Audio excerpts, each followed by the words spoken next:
Você está na Rádio Nacional do Rio de Janeiro. Uma emissora da EBC, Empresa Brasil de Comunicação. Está no 3, Vila. CYJ460, Rádio Nacional do Rio de Janeiro, 1130 kHz. Uma emissora da EBC, Empresa Brasil de Comunicação. No Rio de Janeiro são 10 horas e 3 minutos. No ar, Tema Livre, um programa que debate os assuntos do seu dia a dia. A apresentação, Dylan Araújo. Muito bom dia, está no ar o Tema Livre, seu programa de todas as manhãs aqui na Rádio Nacional. Você entra nessa sintonia em 1130 AM ou pela internet, basta acessar radios.ebc.com.br. Pode também baixar o nosso aplicativo EBC Rádios, depois você escolhe a Rádio Nacional do Rio de Janeiro. Muitos dos nossos ouvintes preferem agora acompanhar o debate pelo Facebook, porque aí além de ouvir, conseguem também assistir as imagens. Nós já começamos a nossa transmissão ao vivo pelo Facebook. Hoje é dia de falar de isenções fiscais, um assunto, aliás, bastante quente aqui no estado do Rio de Janeiro. É comum que a gente ouça de políticos, principalmente chefes do executivo, seja presidente da República, governadores, prefeitos, que sem incentivos fiscais é muito difícil atrair investidores. Por outro lado, tanto os cidadãos, parlamentares, entidades questionam qual é a contrapartida que as empresas que ficam isentas do pagamento de impostos oferecem para a sociedade. Quando os incentivos trazem realmente empregos, trazem retorno efetivo para a economia, e quando eles beneficiam somente os empresários e às vezes geram recursos para o caixa 2 de campanhas eleitorais. Bem, essas e outras questões estão na mesa do Tema Livre, que começa agora. Tema Livre com Dylan Araújo. Para conversar sobre esse assunto, está aqui comigo no estúdio Antônio Mariano. Ele é cientista político e também é mestre em administração pública. Muito bom dia. Bom dia, Dylan. Muito obrigado pelo convite. Estar aqui mais uma vez. A satisfação é nossa. Nós já agradecemos antecipadamente por ter aceitado o nosso convite. Ao meu lado esquerdo, para você que acompanha as imagens no Facebook, está o Bruno Sobral. Ele é economista e professor da Universidade Estadual aqui do Rio de Janeiro, da UERJ. Bruno Sobral, bom dia. Bom dia, Dylan, a todos os ouvintes. Cumprimento também à minha direita o Ademar Mineiro, que é economista do DIEESE. Muito bom dia. Bom dia, Dylan. Bom dia aos ouvintes e aos colegas da mesa. Nós contamos por telefone com a participação do João Eloy. Ele é presidente do Instituto Brasileiro de Planejamento Tributário. João Eloy, bom dia. Bom dia a todos. Obrigado pelo convite. O BBT sempre à disposição de todos. Opa, obrigado. Nós agradecemos a sua disponibilidade. A gente conta também com a sua participação. Você que nos acompanha pela internet, pelo rádio, envia sua mensagem pelo WhatsApp DDD 21. O número é 999035329. Pode entrar em contato também pelo telefone 2117-6918.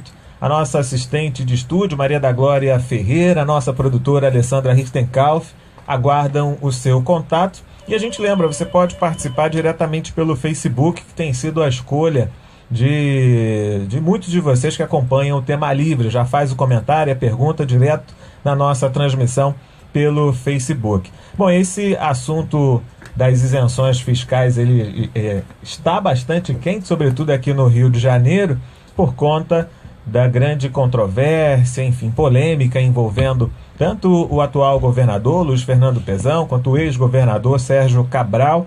E, de acordo com parlamentares, uma auditoria que foi feita por técnicos do Tribunal de Contas do Estado do Rio constatou que foram concedidos mais de 138 bilhões de reais entre 2008 e 2013. Isso em benefícios fiscais para empresas que atuam aqui no estado do Rio de Janeiro. O governo do estado do Rio ainda não divulgou quais seriam as empresas que receberam isenções fiscais, afirma que o valor não é esse, seria um valor menor. E agora o desembargador Cláudio Melo Tavares, da 11ª Câmara Civil do Tribunal de Justiça do Rio, concedeu uma liminar determinando que a Secretaria de Fazenda dê acesso imediato a essas informações sobre isenções fiscais concedidas pelo governo do Rio de Janeiro. Agora tem uma outra questão, que é para chegar ao cálculo desse montante, já que hoje as empresas, né, o próprio contribuinte é que declara qual é o valor que deixou de pagar. Para a gente entender melhor essa questão acerca das isenções fiscais, das renúncias fiscais, a gente vai contar agora logo no início com a participação do João Eloy por telefone, já que ele é presidente do Instituto Brasileiro de Planejamento Tributário. João, a princípio, assim, a gente já perguntaria quais são os requisitos que deveriam ser de fato tomados pelo Executivo antes de oferecer uma renúncia fiscal, uma isenção fiscal. Veja, essa questão aí do atrativo de várias empresas aí do seu estado, né, faz parte de um contexto bem maior, né, do que só o Rio de Janeiro, né? Nós estamos tratando aqui daquela chamada guerra fiscal, né? Sim. Então, os estados aí, há um bom tempo, eles estão, entre aspas, aí, se degladiando, né, em relação a trazer esses recursos aí para os seus estados. E o Rio de Janeiro não faz nada mais, nada menos do que os outros estados também fizeram e ainda continuam fazendo, né? No meu estado aqui no Paraná, por exemplo, nós tivemos os atrativos de várias montadoras que se beneficiaram aí de incentivos fiscais por muito tempo, principalmente com não recolhimento do ICMS, né? Mas tudo isso daqui deve ser feito, principalmente quando tem uma participação efetiva da administração pública com relação a isso, através de um planejamento, né? Com um cronograma, com exatamente aquilo que vai deixar, entende, de entrar nos cofres do governo, nos cofres públicos, e também em relação ao benefício que vai ser gerado para o Estado, né? Porque eu acho que essa questão do benefício fiscal, ela só pode ser considerada aí e dada desde que haja um retorno efetivo, né, para o próprio Estado em relação a esses benefícios, né? Então, quantos empregos vão ser gerados, né? Qual é o valor do faturamento dessa empresa que vai gerar aqui para o Estado? Então, o que vai ser movimentado da economia, né, versus aquilo que a gente chama aí de renúncia fiscal, ou seja, o que o governo vai deixar de arrecadar nesse período dos incentivos fiscais e dessas isenções, né? Porque a isenção, né, ao contrário da imunidade que está lá na Constituição, ela não é definitiva, ela tem um tempo, um tempo que ela é concedida, e a qualquer momento você pode ir lá e fazer o final dessa isenção, né? Então, eu, por exemplo, em tudo que eu tenho visto até hoje, não sou absolutamente contra a nenhum tipo de benefício fiscal. Eu acho que os estados, eles têm as oportunidades de fazer e de trazer esses investimentos, e eu acho que é uma boa, porque gera realmente uma melhoria em geral na economia. Só que também, do outro lado, tem que ver, dentro desse próprio orçamento de planejamento, o quanto é que o governo realmente vai poder deixar nesse momento de arrecadar e arrecadar mais tarde, porque todo o benefício fiscal ele vai, num certo momento, gerar uma renúncia fiscal, mas depois ele pode vir a contribuir com a entrada de recursos para o próprio Estado. Então, eu acho bastante salutar, entre aspas, essa guerra fiscal, e ela realmente movimenta essa questão aí. Então, o incentivo fiscal, na realidade, ele é uma coisa muito boa, no sentido geral, só que ele tem que ser graduado, né, e feito de uma certa forma que não venha a prejudicar as finanças do Estado. Perfeito. Antes da gente trazer aqui para o estúdio, discutir precisamente a questão aqui no Rio de Janeiro, eu vou te fazer uma última pergunta, quer dizer, acompanhando o modo como essas isenções são concedidas no país como um todo, é possível dizer que essa isenção acontece de maneira transparente, quer dizer, a população tem como ter de alguma forma a noção de quanto que está sendo concedido, qual é a contrapartida que essas empresas estão oferecendo? Veja, deveria ser, né? Nós temos dentro da administração pública o princípio da publicidade, né? Sim. E então tudo aquilo que é de interesse público, interesse do povo, que inclusive é o primeiro interesse que tem que ser levado em conta, deveria ser comunicado, nós deveríamos ficar sabendo disso. Mas, infelizmente, o que acontece aí nesse caso, Dilan, é que, em virtude de serem, vamos dizer assim, operações estratégicas, né? Sim. Que os outros estados, por exemplo, não podem ficar sabendo, porque eles vão lá na frente e vamos dizer, entre aspas, roubam a operação, daí a empresa não acaba indo para o estado, acaba indo para um outro estado. Geralmente esses benefícios fiscais eles acabam, infelizmente, sendo tratados com o máximo sigilo e confidencialidade por parte do estado, e acaba que o povo só fica sabendo quando realmente estoura alguma coisa, como tem acontecido agora aí no estado de vocês, no Rio de Janeiro, né? Da pior forma possível, né? Perfeito. Infelizmente não existe esse trato, como deveria haver, né? Com o povo em si em relação a essa questão da publicidade, né? Que é uma pena, porque tem previsão, entende, que haja isso, mas infelizmente a maioria dos estados não cumpre por tudo isso aqui que eu já falei.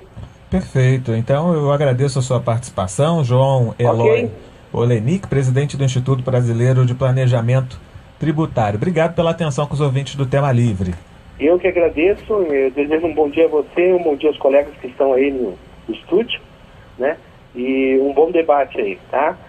O IPT sempre à disposição de todos aí, e espero que é sempre bom debater essas questões aí para o enriquecimento, né, de conhecimento público em geral, né? Muito bom.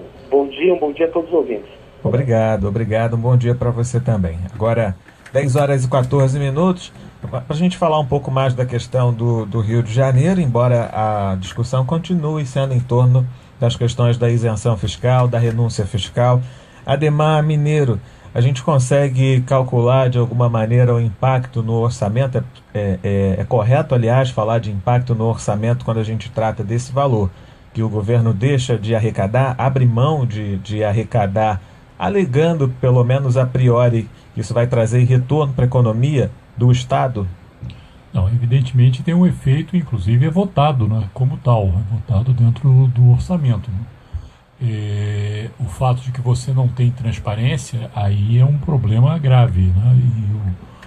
E o governo estadual está questionando o próprio Tribunal de Contas, que os números que foram divulgados, tornados públicos, são números do Tribunal de Contas, né?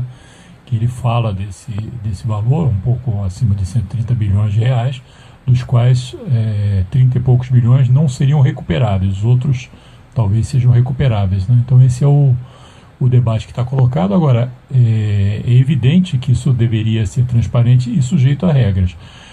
Eu só quero colocar uma questão mais geral, que é o seguinte: na verdade, isso se acirrou desde os anos 90 com essa corrida da chamada globalização, onde as empresas buscam, digamos, aproveitar as vantagens de localização, quaisquer que sejam essas vantagens de localização, que podem ser acesso ao mercado, mão de obra mais barata, acesso à energia, uma regulamentação ambiental mais frouxa, então, mas existem algumas que são muito complicadas. Uma é essa da vantagem fiscal, né? Então, digamos, isso que antes era uma parte da política industrial adotada pelo Estado Nacional, pelas regiões ou pelos estados no nível local, passou a ser uma exigência das empresas. Ou seja, as empresas, como tem essa possibilidade de localização, elas vão e elas ativamente pedem as vantagens. Então, houve uma inversão de mão aí da história.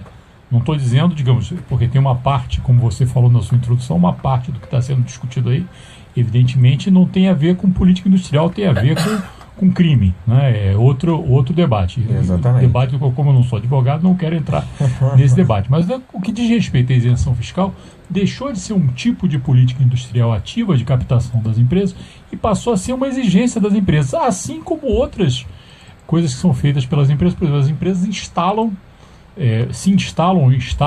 a sua parte contábil, financeira, em lugares onde não se paga imposto, não é? Paraísos fiscais a nível internacional, exatamente para fugir da tributação. A gente está vendo agora um debate forte na Europa, né, a respeito disso, porque uma das áreas que era usada era a própria Inglaterra, que é um paraíso fiscal escondido, né? E agora com a saída da Inglaterra da União Europeia ficou mais complicado. Então algumas empresas estão se mudando para a Irlanda, que é outra espécie de paraíso fiscal, mas várias usam essas Singapura, por exemplo, ou as ilhas do Caribe, ou alguns estados americanos, que, digamos, é uma forma de você localizar ali a sua área de tributação, a área financeira, evadir de alguma forma os impostos. Então você tem, digamos, as empresas utilizando dessas vantagens de localização, e eu acho que, do ponto de vista de você pensar essa questão da isenção fiscal, que no passado era de fato um elemento importante do ponto de vista de política industrial, como foi falado pelo João Eloy, mas, digamos, desse período da globalização para cá, virou uma exigência das empresas. Digamos, a parte ativa no processo passou a ser a empresa e não o Estado concedendo. Então é uma coisa para a gente levar em consideração. Perfeito. Esse é o Ademar Mineiro, economista do DIEESE. A gente vai ouvir também o economista e professor da UERJ, Bruno Sobral, nesse aspecto. A gente consegue ter uma avaliação, né, do quanto do orçamento do Estado acaba ficando comprometido com a questão das isenções fiscais, ou a gente ainda está num período nebuloso em que é necessário primeiro entender qual é a extensão dessas isenções fiscais? Porque a gente já fala de duas coisas, do impacto e da transparência. Então, eu acho que, por enquanto, a gente não tem a noção ainda precisa de dados, né? Eu acho que esse talvez seja o grande problema, né? Como já colocou alguns colegas, inclusive o colega pelo telefone, né? São coisas que são feitas com certo sigilo, que agora está sendo revisto, né? Talvez vai ser revisto agora. E eu acho que um ponto importante aqui, que até não só para uma discussão de orçamento, mas para uma discussão de planejamento, essas coisas elas deveriam estar mais sistematizadas, né? Eu acho que um ponto aqui que a gente tem que trazer para a mesa, né, é uma desestruturação do Estado do Rio de Janeiro, né, ao longo de décadas, né? E isso dificultou em muito o conjunto de políticas. Acaba que as políticas, né, o colega que me antecedeu, o Ademar, colocou, né, que passa a ser uma exigência das empresas, isso é fruto também de um Estado que ele não tem uma capacidade de coordenação política de decisões de planejamento. Então ele corre atrás de empresas, né, sobre um pressuposto que, ou seja, ao você trazer empresas para o Estado, grandes empresas, planos de negócio então que se mostram vistosos, você está gerando desenvolvimento. Então, ou seja, falta um planejamento público de Estado, né? Você desenvolver mais, fazer concurso público, estruturar áreas de inteligência econômica do Estado, né? Para ele acompanhar, desenvolver metas, né? E propriamente fazer o que a gente está se referindo ali, o meu colega também que a falou política industrial, né? Até que ponto que o Estado do Rio de Janeiro tem uma política industrial? Isso aí, ele tem uma política talvez, né, sendo provocador aqui, empresarial, né? Ou seja, de como você facilitar negócios, desenvolver, então, essa capacidade ali de gerar alguns incentivos, mas não propriamente de pensar quais são as áreas, os setores estratégicos, apoiar, gerar metas para isso. Então, acho que o meu ponto, a minha fala inicial um pouco é essa, né? Acho que falta mais Estado, falta mais planejamento nesse sentido, e recuperar então essa capacidade, ao você fazer uma política de ponta, que é gerar incentivo, né? Você ter uma visão de qual é o plano que você quer seguir. Perfeito. Esse é o Bruno Sobral, economista e professor da UERJ. Vamos ouvir o Antônio Mariano, que é cientista político, é mestre em administração pública. Logo na nossa fala aqui de abertura, nós abordamos os argumentos que são recorrentes e até validados há pouco pelo João Eloy, argumentos utilizados, eu falei de chefes do executivo, mas também são comuns no parlamento, que é justamente essa fala de que sem isenção fiscal fica difícil de atrair investimento, né? Como é que você vê esse papel de quem formula a política pública, de quem concede mesmo a isenção, de ter de escolher ao mesmo tempo quais empresas que vão receber ou não a isenção fiscal, e desse critério também de transparência que foi citado pelo professor João Eloy e agora o Bruno Sobral trouxe de volta, que é a questão da competitividade entre os estados. Então, até que ponto essa informação ela pode ser realmente uma informação sigilosa e até que ponto deveria se pensar na questão da publicidade, quer dizer, há uma decisão importante, estratégica, que teria de chegar ao alcance da população e nem sempre chega. Olha, eu acho que a transparência é um ponto fulcral no meio disso tudo, porque quando o governo está negociando com uma empresa, eu acho que é natural você ter um certo sigilo para que outros estados não fiquem sabendo e para que você obtenha o sucesso de trazer aquela empresa para o nosso estado. Até aí, ok, né? Mas a partir do momento em que a isenção fiscal é concedida, a transparência se faz necessária. Você tem que divulgar para a população qual é a empresa, qual é o valor, qual é o período. Porque você for parar para analisar, como diversos parlamentares têm feito na LERJ, os decretos editados pelo governo do estado, pelo Poder Executivo, muitas das empresas, a isenção fiscal ainda é por prazo indeterminado. Então isso também acaba criando um outro problema, que é a insegurança jurídica. Digamos que você deu uma isenção por 25 anos. Então aquela empresa X já sabe que daqui a 25 anos ela vai ter que voltar a pagar o imposto. Voltar não porque ela não pagava, vai ter que passar a pagar o imposto. Mas é aquela que é a prazo indeterminado. Como é que fica a situação daquela empresa? Se o Estado amanhã vir, não, olha, agora você vai ter que pagar imposto porque a gente está em crise. A empresa, se quiser, faz que nem o professor Mineiro falou. Pega suas trouxas e vai embora, vai para onde não pague menos imposto, ou não pague imposto. E eu acho que tudo isso também se reflete em outra questão. Por que há essa guerra fiscal? Por que há a necessidade de isenção fiscal? Por causa da carga tributária. Você tem uma carga tributária elevadíssima e as empresas ficam pensando, bom, eu preciso de alguma coisa para aliviar o meu caixa, para conseguir gerar um emprego, para fazer um investimento. Se a nossa carga tributária fosse menor, será que isso seria necessário? A gente vê aí os paraísos fiscais, onde as pessoas vão para não pagar imposto. É claro que aí você também tem toda uma questão ética atrás disso, né? Tem algumas pessoas que querem sonegar, que não querem pagar por não pagar. Mas tem os empresários que querem fazer o trabalho correto de pagar o imposto, de gerar o emprego. Então assim, eu particularmente não sou contra a isenção fiscal, muito pelo contrário. Eu acho que no contexto atual que a gente vive, a isenção fiscal é importante, né? O Estado deixa de receber um quinhão naquele primeiro momento, mas a gente sabe que os empregos serão gerados, né? O índice de desemprego logo, por consequência, obviamente, vai cair naquela região.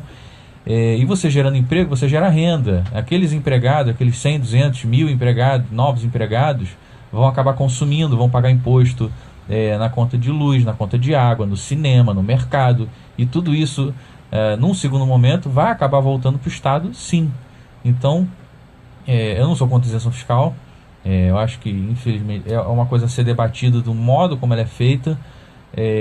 Falta planejamento, sim, porque a gente vê joalheria recebendo isenção fiscal, mas a isenção é para atrair novos investimentos e gerar novos empregos, né? É a sua principal função. Se a joalheria já está instalada, para que ela vai ter isenção fiscal?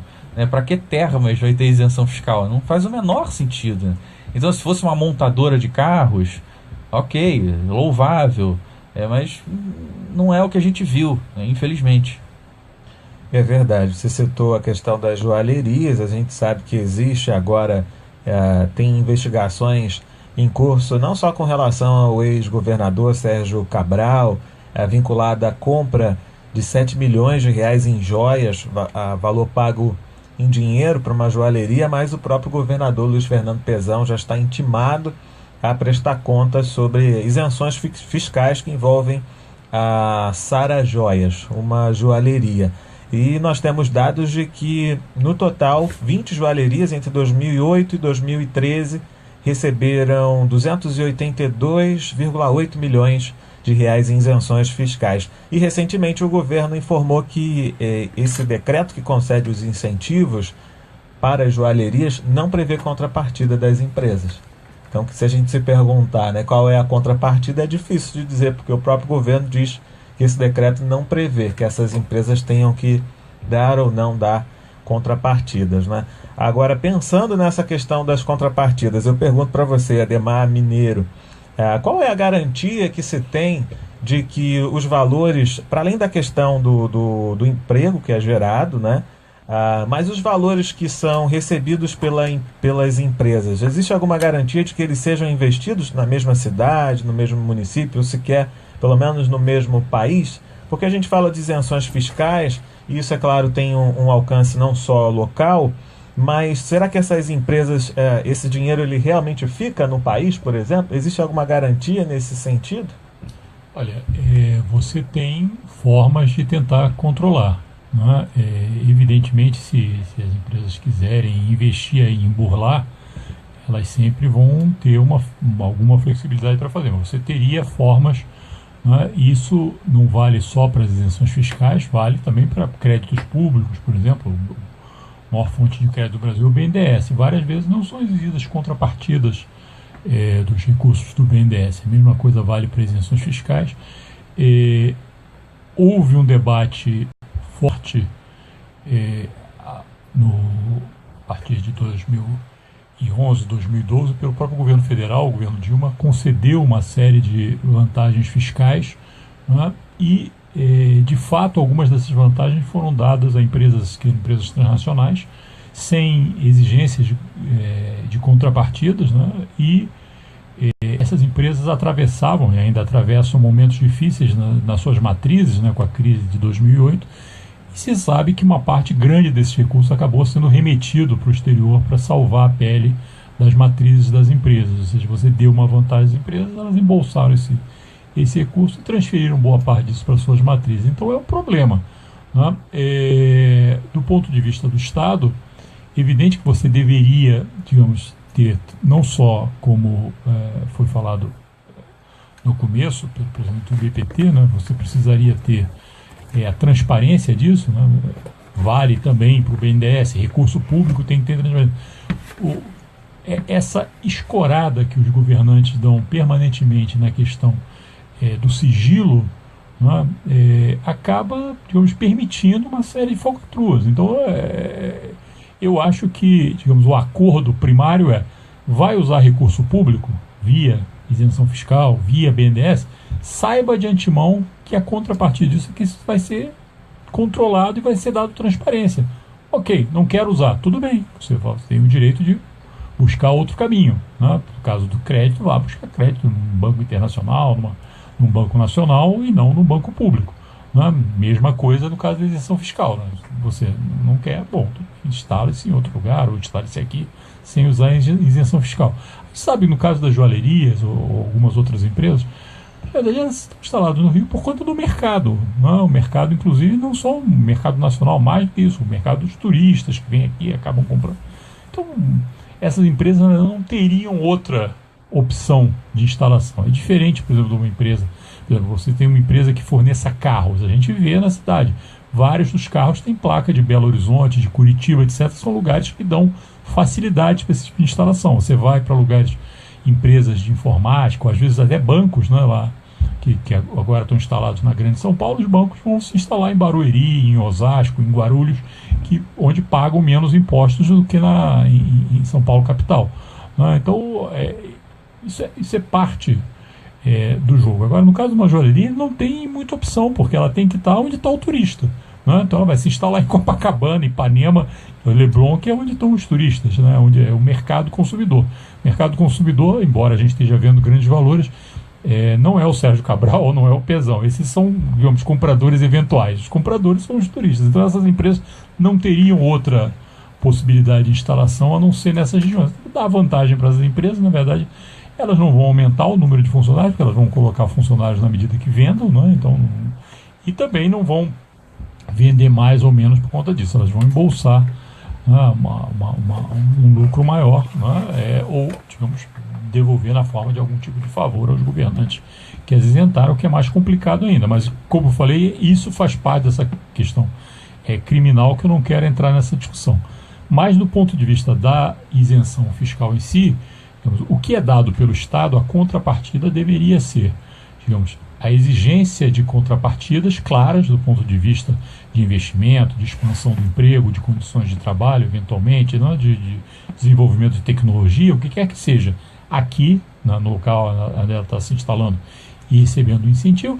E a outra é transparência, porque senão como é que você vai controlar? Então, o que vale é a palavra de quem pegou o dinheiro, né? Bom, isso aí é sempre muito duvidoso e, como eu falei, são recursos públicos, são recursos que saem do meu, do seu, do bolso dos nossos ouvintes, dos colegas aqui da mesa, da produção. Todo mundo aqui está aportando esses recursos, então tem direito de saber como é que esses recursos estão sendo usados, né? Perfeita. Bom, você ouviu o Ademar Mineiro, que é economista.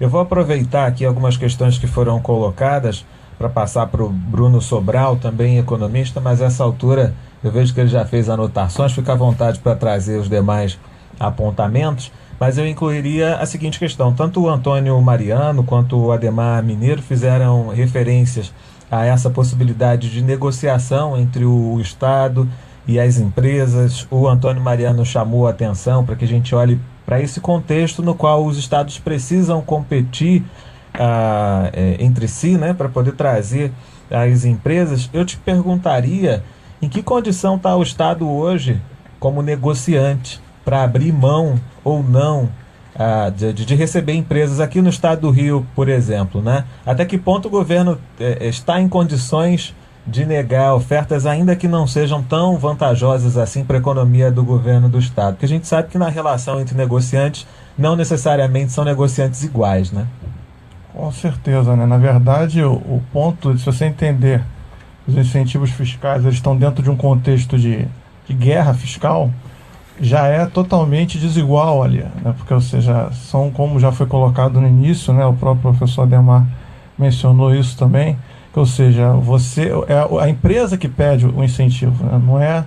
Não é o governo que está dentro de uma lógica própria discutindo critérios para isso, né? Na verdade, é quase como se fosse, a gente usa um argumento chamado chantagem locacional, né? Então, ou seja, se você não me der, eu não venho, ou se você não me der, eu saio. Então você fica ali meio colocado sobre a contraparede, né? Acho que é um ponto pouco esse. Agora, se me permite complementar, eu acho que a primeira coisa a falar é que incentivo fiscal, a gente está discutindo, por que a gente está discutindo esse tema agora, né? Porque a gente está dentro de uma crise financeira pesadíssima do Estado que a gente está buscando saídas. Então, ou seja, incentivo fiscal, isso é um problema de curto prazo, né? Ou seja, uma crise que está tentando buscar saídas de curtíssimo prazo. Só que o problema de incentivo fiscal é que essa é uma discussão que remete ao longo prazo.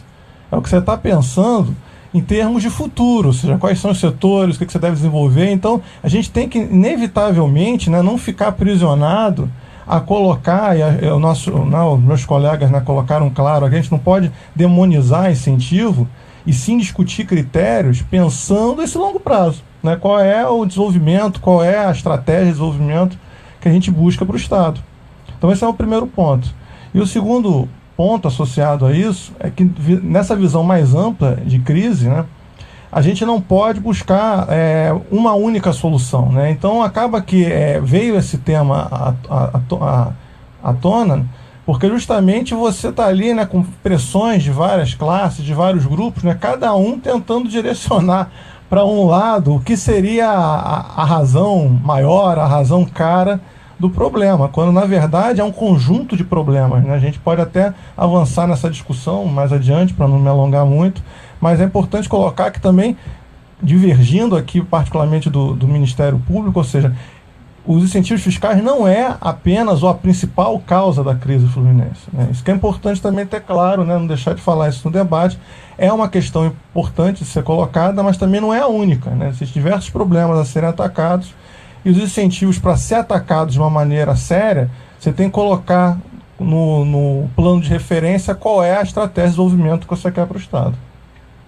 Perfeito. Esse é o Bruno Sobral, economista e professor da UERJ. A gente vai trazer a participação dos nossos ouvintes, mas queria abrir o microfone caso o Antônio Mariano queira complementar alguma questão já colocada.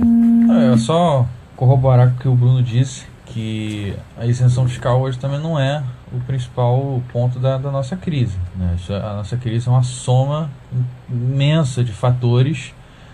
Também não é só a queda do preço do barril do petróleo, como o governo do estado diz. É isso, é a isenção, é a corrupção, é a falta de planejamento nos investimentos, é a previdência, é o aumento exorbitante de salários, enfim, é uma série de fatores, né? Então, super salário, é verdade. As pessoas não podem demonizar, pegar um ponto e falar, o problema todo é esse, e dizer, a isenção fiscal é ruim para o nosso Estado, porque na verdade não é. A gente só tem, como foi dito aqui, discutir os critérios. Qual prazo, qual transparência, para quem, qual planejamento, com que finalidade, qual contrapartida. E é exatamente isso que está faltando, né? Perfeito. Esse é Antônio Mariano, cientista político, mestre em administração pública.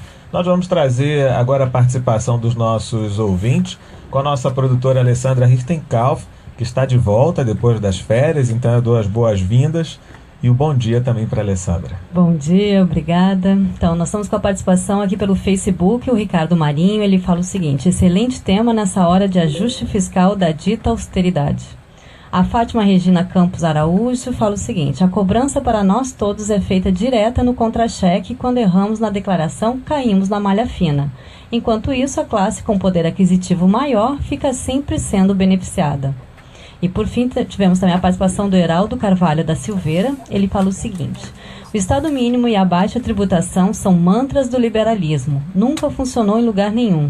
No Brasil, principalmente, a isenção fiscal é utilizada apenas para aumentar a margem do lucro.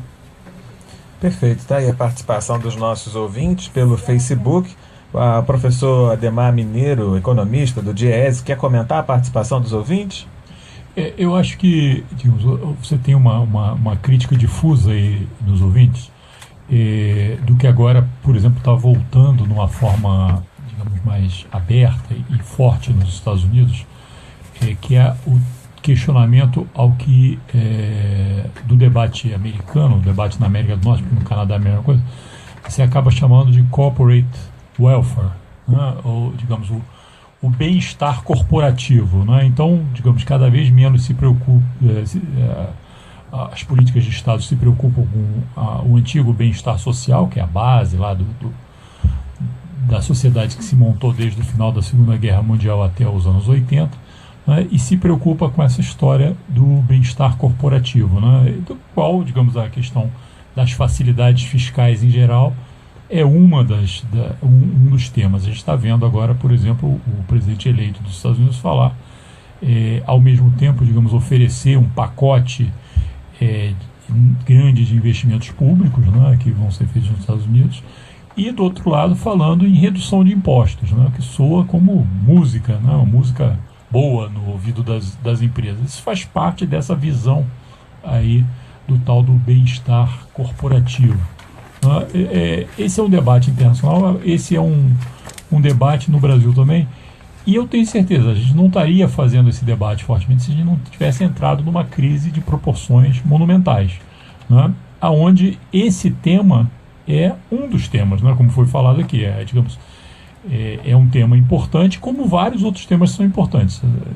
Mas se você não tivesse entrado, eu acho que o pano de fundo é a crise econômica. Se você não tivesse entrado numa crise econômica grave, não tivesse parado, digamos, os gastos, os investimentos das empresas do Estado, você continuasse a crescer, isso ainda estaria debaixo do tapete, e pode ser até que, digamos, como política na parte séria, né, porque a gente já viu aqui que tem uma parte das isenções que não é muito séria, mas na parte séria da política de atração, no caso do Rio de Janeiro, a gente tinha um debate antigo, que é o seguinte: o Rio de Janeiro, desde a fusão, lá nos anos 70, né, você não tinha uma estratégia de desenvolvimento do Rio de Janeiro. Então, por uma casualidade, as duas principais empresas produtivas do Brasil estão instaladas no Rio de Janeiro, que é o caso da Petrobras e da Vale do Rio Doce. Os bancos se mudaram para São Paulo ao longo dos anos 60 e 70, mas as principais empresas produtivas estão instaladas no Rio de Janeiro. No caso da Petrobras, até você pode ver uma função nisso, né, pelo fato de que o Rio de Janeiro produz 80% do petróleo nacional. No caso da Vale, a atividade no Rio de Janeiro é muito pequena, né? A mineração da Vale é basicamente Pará e Minas Gerais, né? Então a empresa, e o porto que a Vale usa, basicamente, embora use também o Rio de Janeiro, mas usa muito o Espírito Santo, né? As ferrovias, todas a estrutura da Vale aponta lá para o Espírito Santo. Então, no caso da Vale, a sede necessariamente não precisaria estar aqui, mas, bom, por acaso estão na sede das duas principais empresas. Mas o Rio de Janeiro, digamos, deixou de ter encadeamentos industriais importantes.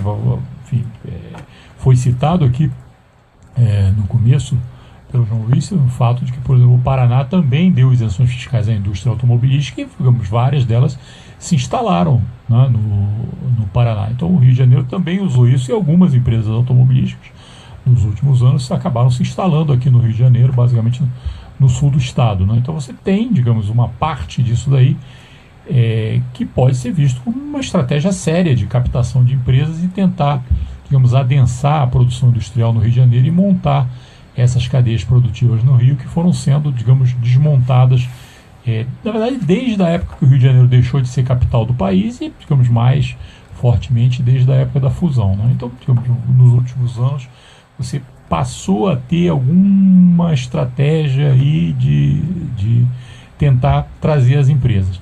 Se isso está vinculado a uma estratégia de longo prazo, que foi o debate aqui, eu acho que a gente pode, ou foi, digamos, uma coisa ad hoc feita num caso ou no outro, é um debate que a gente pode fazer, não é? Mas de fato, há muito tempo você não tinha isso e instalou algumas empresas no estado. Agora, as questões relativas à utilização desse mecanismo como política industrial, que é o mecanismo de isenções fiscais, mas fundamentalmente de ter, digamos, contrapartidas claras, de ter transparência, eu acho que isso é essencial.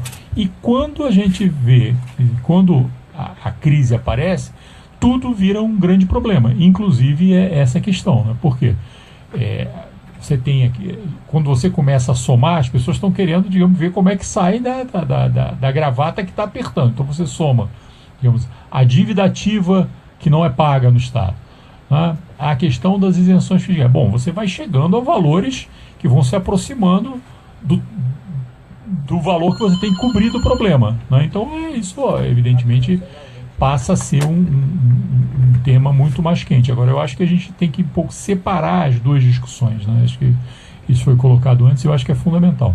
Uma coisa é uma estratégia de longo prazo onde isenções podem ser usadas dentro dessa estratégia. A outra coisa é uma crise de curto prazo que você tem, digamos, onde o fato de ter dado isenções indiscriminadas no passado é uma das componentes da crise atual, né? Se a gente misturar as duas discussões, você pode demonizar as isenções fiscais como estratégia de longo prazo e aí você joga, a expressão que a gente usa muito, joga a criança fora com a água do banho, que pode ser um problema. Perfeito. Esse é o Ademar Mineiro, economista. A gente aqui no Tema Livre tem tentado fazer essa divisão, né? Nós debatemos a crise do governo do Estado como um todo, para entender como é que a gente chegou, aonde chegou. Debatemos a PEC 241, passamos pela questão da reforma da Previdência, das despesas primárias, que você até teve a oportunidade de participar com a gente. A gente está seguindo essa estratégia de tentar dividir os temas, até porque em uma hora, né, temas assim tão extensos e complexos, a gente realmente precisa dividir para poder debater. Mas aí cada vez que a gente traz um tema, ele traz um conjunto de temas junto com eles, né? Então a gente vai repartindo uma fatia da pizza, ela é repartida em mais 10 pedaços, cada um desses pedaços vira outros 10 e faz parte do debate, né? A gente multiplicar realmente as perspectivas entre todas essas discussões. E aí a gente já falou aqui, o Antônio e o Mariano, se eu não me engano, da questão da tributação, né? Da reforma, enfim, da tributação, olhar para a tributação. Nós falamos aqui de outras questões que envolvem o planejamento mesmo do governo, mas me parece que existem alguns temas que são enfrentados pelos governantes, pelos parlamentares com um pouco mais de coragem, e outros que eles não gostariam tanto de debater e de mexer. A isenção fiscal estaria nesse bolo, onde normalmente não se quer mexer, porque os cortes das despesas primárias a gente percebe que é a primeira coisa, né? A reforma da Previdência também, a gente percebe vontade, não só do governo do Estado, mas do governo federal, de tocar no assunto. Mas e a questão da renúncia fiscal? Ela é facilmente debatida, demonstrada, lembrada pelos governos, ou eles preferem deixar esse assunto como secundário? Vou fazer a pergunta aqui para o Bruno Sobral. Bem, o ponto é o seguinte, né? As isenções são contratuadas, né? Então, até eles mexerem nisso, tem um risco ali de entrar com ações, né? A própria Firjan demonstrou-se já bastante crítica a mexer em qualquer coisa a respeito disso, né? Agora, por exemplo, passou um fundo, né? A gente não comentou isso, né? Passou um fundo que as empresas que sofrem, que ganham isenções, né? Elas têm que contribuir para um fundo, para um momento desse, né? Uma contribuição pequena, acho que é em torno de 10%, né, do valor que elas ganham de isenção. Só que mesmo assim, uma série de empresas já foram isentas, né? Ou seja, então você já tem uma disputa política, né? Tudo é uma disputa política, né? Então esse que é o ponto que eu acho que vem da sua pergunta. E eu acho que é importante também colocar um outro dado que acho que está associado a isso, que isenção, às vezes a gente fala assim como se fosse todas uma decisão de governo, né? Nem todas são decisões de governo, né? Muitas são decisões do que a gente chama o órgão chamado CONFAS, né? Que é um conjunto de secretários, né? Então muitas são deliberadas ali, por exemplo, bens essenciais, né? Cesta básica, né? Geralmente isso tudo sofre isenções. Só que há um conjunto ali, aí que acho que é o ponto, né? Só para os leitores, os ouvintes ficarem claros, há um conjunto ali que não passa por um colegiado, que é esse CONFAS, que são todos então secretários, né, de estados ao redor do Brasil, e que, enfim, a princípio são questionáveis, não são autorizados, tanto que está para o STF ali agora, né, o Supremo Tribunal Federal, deliberar sobre a legalidade ou não desses incentivos. Então eles passam a ser tomados decisões, né, automáticas por estados, às vezes, podendo ser questionadas, interpeladas. Então eu acho que esse é um ponto, quando entra uma questão de pacto federativo, extremamente complicado. O meu colega, o Antônio, ele mencionou a questão de carga tributária. Isso envolve também uma reforma tributária, particularmente do ICMS, que é considerado já por vários analistas um imposto defasado. Ou seja, tem que ser revisto isso para justamente buscar, então, que ele não seja esse múltiplo, porque geralmente a isenção é em cima de ICMS, né? Então, ou seja, a revisão, né, desse tributo e como esse tributo pode deixar, então, ser menos suscetível a essa disputa entre os entes é um ponto que eu acho extremamente importante. E para finalizar um pouco a minha fala, né, no Rio de Janeiro em particular é importante, porque quando eu estava falando de estratégia, né, eu mesmo tenho um livro publicado sobre isso, né, meu diagnóstico é que a estrutura econômica do Rio é uma estrutura oca, sofre um processo de desindustrialização, né, é um dos epicentros, inclusive, desse processo de industrialização. Então, curiosamente, né, com esse pacote todo de incentivos ao longo dos anos, trazendo uma série de indústrias, né, a gente tem uma dinâmica de crescimento econômico da indústria de transformação fluminense semi-estagnada e tendendo a se especializar, com elos de cadeias, né, se reduzindo. Então, ou seja, em termos de uma visão de longo prazo, por isso que eu forcei isso numa fala anterior, a gente tem que ter colocado em voga, senão fica só no curto prazo, nas pressões das empresas, ainda sobre uma alegação, todo mundo faz, então preciso fazer também, todo mundo faz, também me referindo aos outros estados, e a gente não discute seriamente, né, como fazer um desenvolvimento para o Rio de Janeiro que esteja associado ao desenvolvimento nacional. Então, ou seja, não pode um estado, né, eu não acredito naquela coisa de que um estado pode ir bem quando o Brasil não está se beneficiando junto, né? Então, ou seja, a gente tem que pensar qual é o papel de protagonismo que o Rio de Janeiro tem no desenvolvimento nacional e buscar isso articulado, né, aos outros estados da federação. O Ademar Mineiro pediu para fazer um comentário agora. Na verdade eu vou fazer um comentário a partir do que o Bruno falou, mas rola a bola para o nosso amigo Antônio, que é cientista político, acho que ele vai poder avançar mais do que eu. Mas o Bruno falou da história da reforma tributária, que isso é permanentemente colocado desde que a Constituição de 88 fez. Ela, na verdade, redistribuiu parcialmente o bolo entre União, Estados e municípios, tirando da União, né, o processo de concentração e redistribuindo para os níveis subnacionais.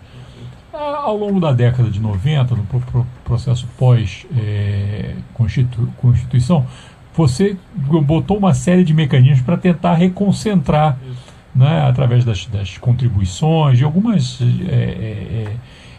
alguns pagamentos que não são redistribuídos aos estados e municípios.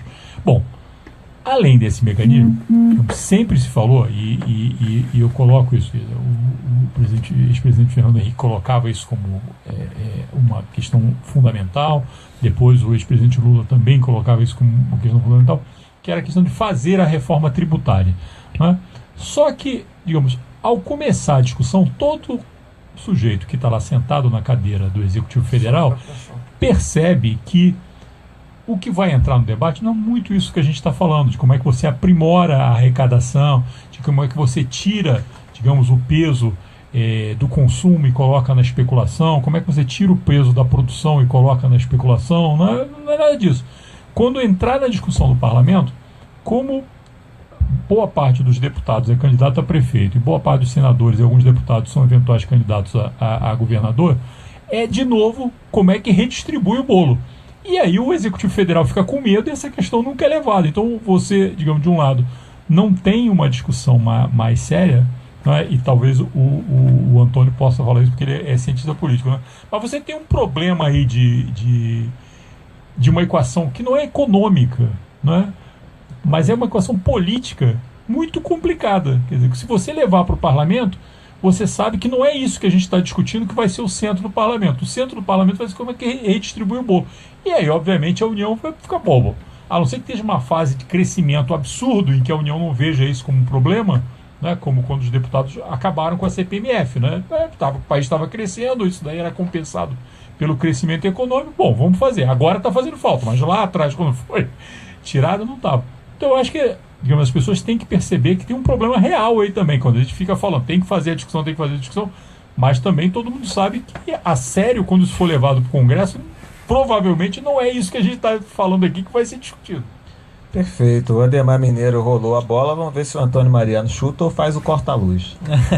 Não, são 2 pontos aí que eu queria comentar. O primeiro é que desde 2004 a Alerj abriu mão de debater essa questão das isenções fiscais.